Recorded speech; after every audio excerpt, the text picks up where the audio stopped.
بسم اللہ الرحمن الرحیم۔ السلام علیکم۔ خالد بن ولید کی زندگی اور ان کی فتوحات۔ Case number 9۔ اہل قریش، غطفان اور دیگر قبائل جس محمد صلی اللہ علیہ وسلم کو شکست دینے کے لیے آئے تھے، وہ محمد صلی اللہ علیہ وسلم کسی ملک کے بادشاہ نہیں تھے، وہ خدا کے رسول صلی اللہ علیہ وسلم تھے۔ خدا نے انہیں ایک عظیم پیغام دے کر رسالت عطا کی تھی۔ آپ صلی اللہ علیہ وسلم نے خدا سے مدد مانگی تھی۔ خدا اپنے رسول پاک صلی اللہ علیہ وسلم کو کیسے مایوس کرتا۔ اس کے علاوہ مدینہ کے اندر مسلمانوں کی عورتیں اور بچے دن رات اپنی کامیابیوں اور نجات کی دعائیں مانگتے رہتے تھے۔ یہ دعائیں رائے گاہ کیسے جاتی۔ 18 مارچ بروز منگل مدینہ کی فضا خاموش ہو گئی۔ سردی خاصی تھی، ہوا بند ہو گئی، موسم خوشگوار ہو گیا، لیکن یہ طوفان سے پہلے کی خاموشی تھی۔ اچانک آندھی آ گئی جو اس قدر تیز و تند تھی کہ خیمے اڑنے لگے۔ جھکڑ بڑے ہی سرد تھے۔ آندھی کی تند اور اس کی چیخوں اور گھوڑوں سے اونٹ بھی گھبرا گئے اور رسیاں توڑوانے لگے۔ مسلمانوں کے اجتماع گاہ صلہ کی پہاڑی کے آؤٹ میں تھی، اس لیے آندھی نے انہیں اتنا پریشان نہیں کیا جتنا مکہ کے لشکر کو۔ قریش کھلے میدان میں تھے، آندھی اس کا سامان اڑائے جا رہی تھی، خیمے اڑ گئے اور لپیٹ دیے گئے تھے۔ لشکر کے سردار اور سپاہی اپنے اوپر ہر وہ کپڑا ڈال کر بیٹھ گئے تھے جو ان کے پاس تھا۔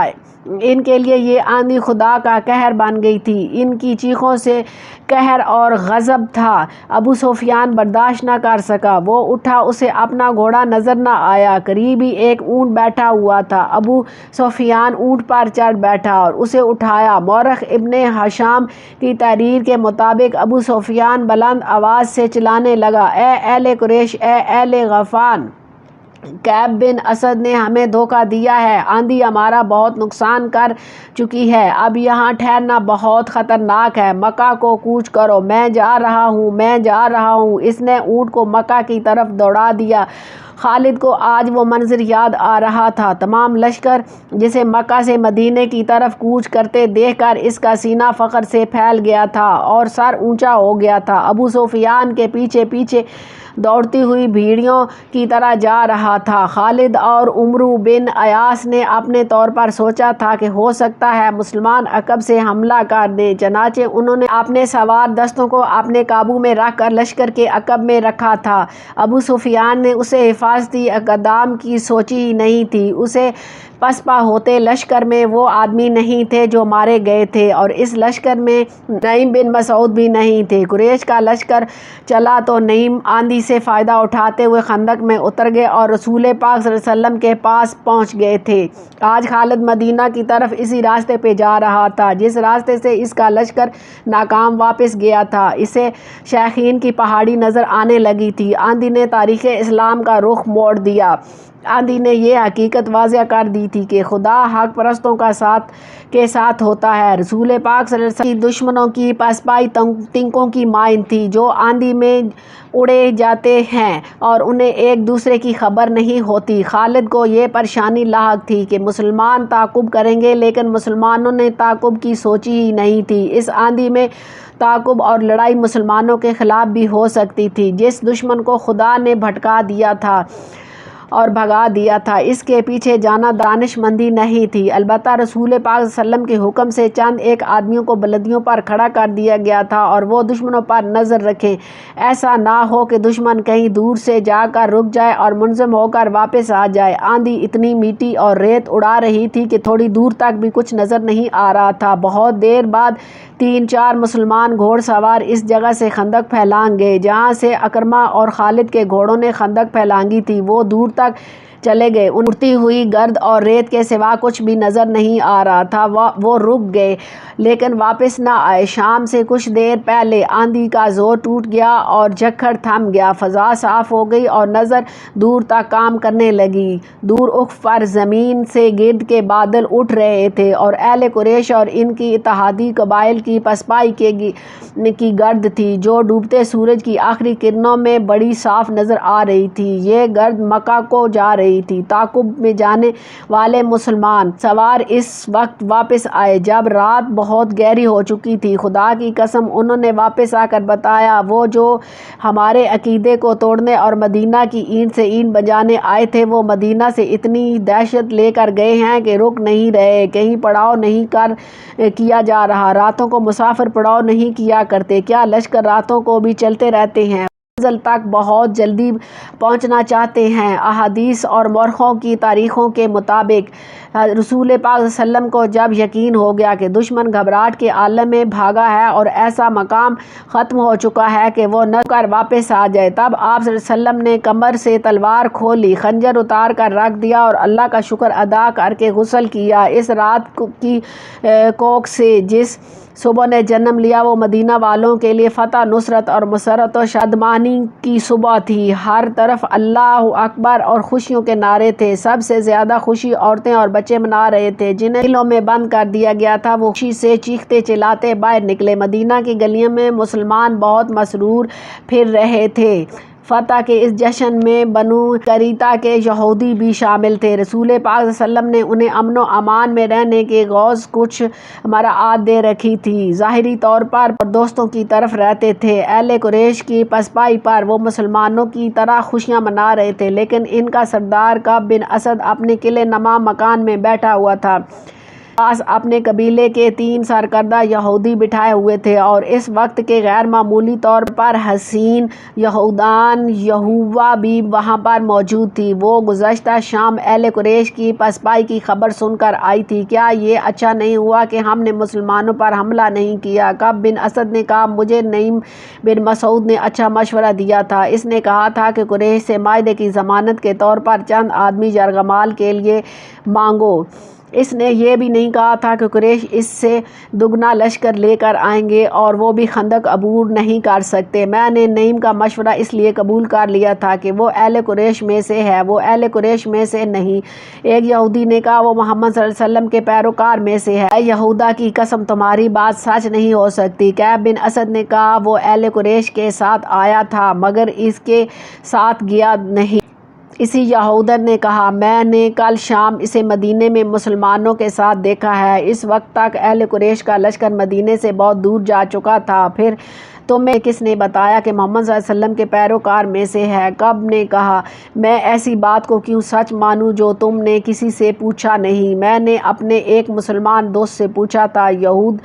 یہودی نے کہا، میں نے نعیم کو دیکھ کر کہا تھا، کیا مسلمان اب قریش کی جنگی قیدیوں کو کھلا رکھتے ہیں؟ میرے دوست نے جواب دیا کہ نعیم کام قبول کر چکا ہے، اسے مدینہ میں آنے کا موقع اب ملا ہے، پھر اس نے ہمیں مسلمانوں سے نہیں بلکہ مسلمانوں کو ہم سے بچایا ہے۔ کعب بن اسد نے کہا، اس نے جو کچھ بھی کیا ہے ہمارے لیے اچھا ثابت ہوا ہے۔ اگر ہم قریش کی بات مان لیتے تو مسلمان ہمارے دشمن ہو جاتے۔ ایک اور یہودی نے کہا، تم یہی کہنا چاہتے ہو؟ مسلمان مذہب کو یہی پر ختم کرنا چاہیے ورنہ محمد صلی اللہ علیہ وسلم ہمیں ختم کر دے گا۔ کیا تم نہیں دیکھ رہے ہو کہ یہ مذہب جب لوگ اسلام کہتے ہیں کتنی تیزی سے مقبول ہوتا جا رہا ہے؟ یہودی نے جو معمر تھا کہا، ہمیں اس کے آگے بند باندھنا چاہیے، اسے روکنا چاہیے۔ لیکن کیسے؟ کعب بن اسد نے پوچھا۔ قتل معمر؟ یہودی نے کہا، محمد صلی اللہ علیہ وسلم کا قتل؟ ایسی جرأت کون کرے گا؟ کعب بن اسد نے کہا، تم کہو گے تو ایک ہی یہودی ہوگا، اگر وہ محمد صلی اللہ علیہ وسلم کے قتل میں ناکام ہو گیا تو بنو قینقاع اور بنو نصیر کا انجام دیکھ لو۔ مسلمانوں نے انہیں کس طرح قتل کیا ہے اور ان میں سے زندہ بچ رہنے والے جس طرح دور دراز کے ملکوں کو بھاگ گئے ہیں وہ نہ بھولو۔ خدائے یہودا کی قسم، معمر یہودی نے کہا، میری عقل تم سے زیادہ کام نہیں کرتی، تم کم بھی نہیں کرتی۔ تم نے جو آج سوچا ہے وہ میں اور لیث بن موشان بہت پہلے سوچ چکے ہیں۔ کوئی یہود محمد صلی اللہ علیہ وسلم کو قتل کرنے نہیں جائے گا۔ پھر وہ کون ہوگا؟ وہ قبیلہ قریش کا ایک آدمی ہے۔ بوڑھے یہودی نے جواب دیا، لیث بن موشان نے اسے تیار کر لیا ہے۔ میرا خیال ہے اب وقت آ گیا ہے کہ یہ کام کر دیا جائے۔ اگر تم لوگ بھول نہیں گئے تو میں بنو قریظہ کا سردار ہوں اور میں اس کام کی اجازت کیسے دے سکتا ہوں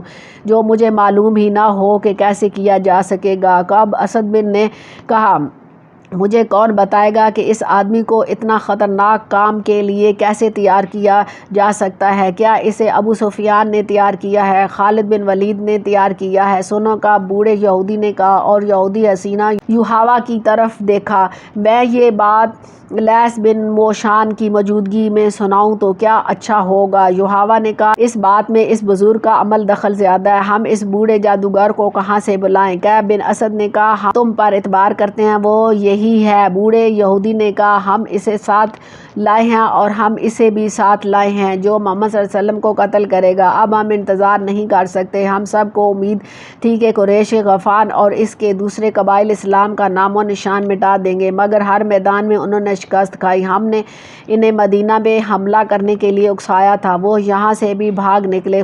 خدائے یہودا کی قسم کعب، تم نے مسلمانوں پر عقب سے حملہ نہ کر کے بہت برا کیا ہے، میں اس کی وجہ بتا چکا ہوں۔ کعب بن اسد نے کہا، وجہ صحیح تھی یا غلط؟ بوڑھے یہودی نے کہا، وقت ہاتھ سے نکل گیا ہے، اب ہم قریش کی فتح کا انتظار نہیں کر سکتے۔ اس نے یوحوا سے کہا، لیث بن موشان کو بلاؤ، دوسرے کو بھی ابھی باہر رکھو۔ یوحوا کمرے سے باہر نکل گئی، واپس آئی تو اس کے ساتھ لیث بن موشان تھا۔